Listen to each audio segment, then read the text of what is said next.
علماء فرماندے نے کہ ظاہری اور باطنی اس کو کس طرح پاک رہنا ہے.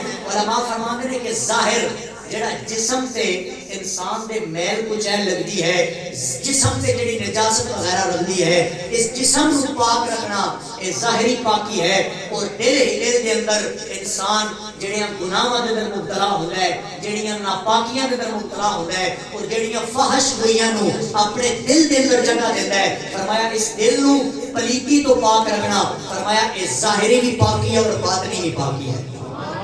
اور اگلی بات میرے آقا کریم علیہ السلام نے ظاہراً جس بڑے گناہ تو بچن دی جڑا حکم ارشاد فرمایا, فرمایا وہ زنا ہے.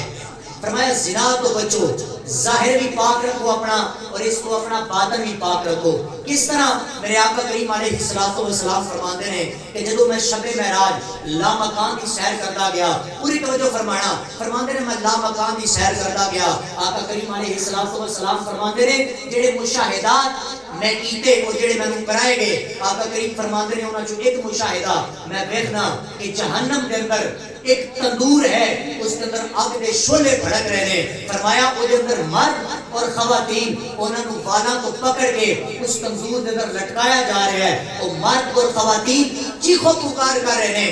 آقا کریم علیہ السلام فرماتے ہیں کہ میں جبرائیل کو پوچھا, بلکہ سرکار فرماتے ہیں کہ جڑا فرشتہ میں نے مشاہدہ کرا رہا سی اس فرشتے کو میں سوال کیتا, میں کیا فرشتے دس تے صحیح جنہاں مرداں اور عورتاں نوں ایک والاں تو پکڑ کے اس تندور کے اندر سٹیا جا رہا ہے, یہ جڑے چیخو پکار کر رہے ہیں یہ کیڑے گناہ اندر راغب سن, کیڑے گناہ اندر پھسے ہوئے سن. جو نوجوانوں ذرا جملے تے توجہ کرنا اور پھر دیکھنا کہ کیڑی فحاشی کے اندر تساں تے میں مبتلا ہاں, اور اس زنا جیسے کبھی فعل دے اندر تواڈے میرے دن رات اسی دے اندر مشغول ہاں. ادا انجام کیا ہے, ادا آخر کیا ہے, ادا رزلٹ کیا ہے؟ سرکار فرماندے نے میں نے اس فرشتے نے دسیا جدے کو میں سوال کیتا, اور نے آکھیا سنیا ایک تیری امت دے او لوگ نے جڑے کائنات چ رہ کے زنا کردے ہوندے سن. زنا جیسے گندے فعل کے اندر یہ اپنے آپ کو مشغول رکھتے سن.